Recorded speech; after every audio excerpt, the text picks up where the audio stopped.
नमस्कार. मोठे म्हणजे अगदी मेगा प्रोजेक्ट्स हे कुठल्याही देशाच्या प्रगतीचं एक मोठं प्रतीक असतात. पण अनेकदा हेच मोठे प्रकल्प लाल फितीच्या कारभारात आणि राजकीय अडथळ्यांमध्ये अक्षरशः अडकून पडतात. आज आपण अशाच एका मोठ्या प्रकल्पाची कहाणी पाहणार आहोत, मुंबईच्या अत्यंत गरजेच्या दुसऱ्या विमानतळाची.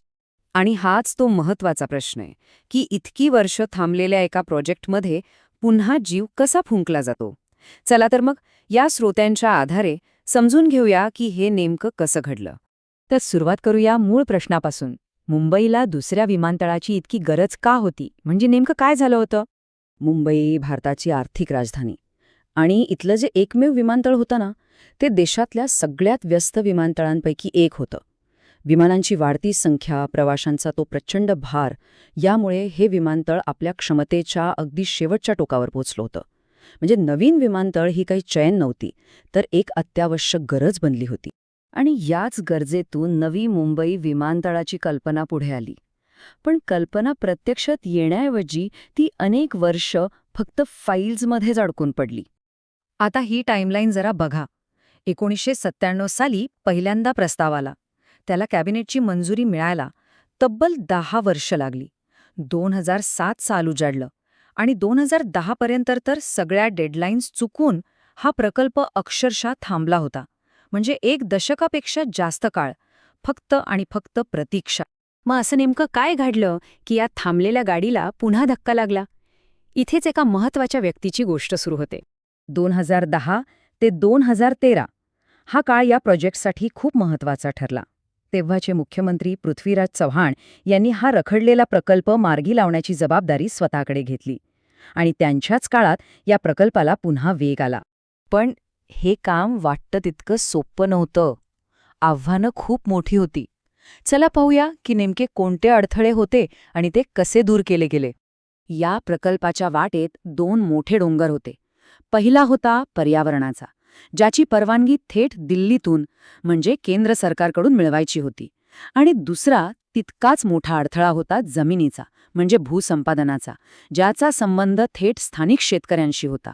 म्हणजे एकाच वेळी 2 वेगवेगळ्या पातळ्यांवर लढावं लागणार होतं. तर पहिला अडथळा कसा पार केला गेला? मुख्यमंत्री चव्हाण यांनी थेट केंद्रातल्या नेत्यांशी संपर्क साधला. तेव्हाचे केंद्रीय मंत्री प्रफुल्ल पटेल यांच्या मदतीने त्यांनी पर्यावरण मंत्री जयराम रमेश यांच्याशी थेट बोलणी केली. खाडफुटीच्या संरक्षणाचं आश्वासन दिलं गेलं, काही पर्यायी योजना सादर केल्या गेल्या आणि अखेरीस ती सगळ्यात महत्वाची पर्यावरण मंजुरी मिळवली. आणि आता दुसरा अडथळा, जमिनीचं कोडं. हे सोडवण्यासाठी सरकारने थेट शेतकऱ्यांशी बोलायला सुरुवात केली. त्यांच्या मागण्या काय आहेत हे समजून घेतलं, त्यांच्याशी वाटाघाटी केल्या आणि 2013 पर्यंत भूसंपादनाचा एक मोठा टप्पा यशस्वीपणे पूर्ण केला. म्हणजे प्रकल्पाच्या मार्गातला हा शेवटचा मोठा अडथळाही दूर झाला.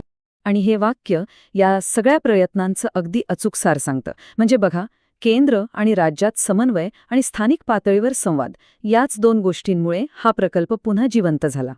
तर 2010 ते 2013 ह्या काळात जी राजकीय इच्छाशक्ती दाखवली गेली, त्या निर्णयांचा नक्की परिणाम काय झाला? चला आता पाहूया की ह्या प्रकल्पाची आजची स्थिती काय आहे. ही एक साखळीच होती. सगळ्यात पहिलं अडथळे दूर झाले, मग प्रकल्पाला पुन्हा गती मिळाली आणि आता विमानतळ पूर्ण होण्याच्या दिशेने आहे.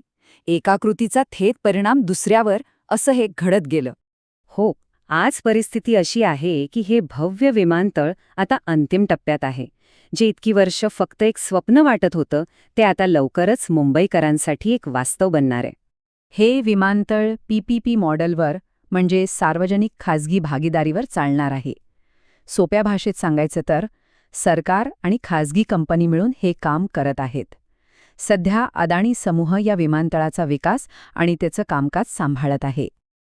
आणि हो, या विमानतळाचं डिझाईनसुद्धा खूप खास आहे. जगातल्या प्रसिद्ध आर्किटेक्ट जाहा हदीद यांच्या टीमने याची रचना केली आहे. आपलं राष्ट्रीय फूल, कमळ, यापासून प्रेरणा घेऊन हे डिझाईन बनवलं गेलं आहे, जे आधुनिकतेसोबतच भारतीय संस्कृतीचेही एक प्रतीक असेल. तर नवी मुंबई विमानतळाची ही कहाणी आपल्याला एक मोठा धडा शिकवते. ती दाखवते की प्रबळ राजकीय इच्छाशक्ती आणि योग्य समन्वय असेल तर देशाच्या पायाभूत सुविधांचं चित्र पूर्णपणे बदलू शकतं.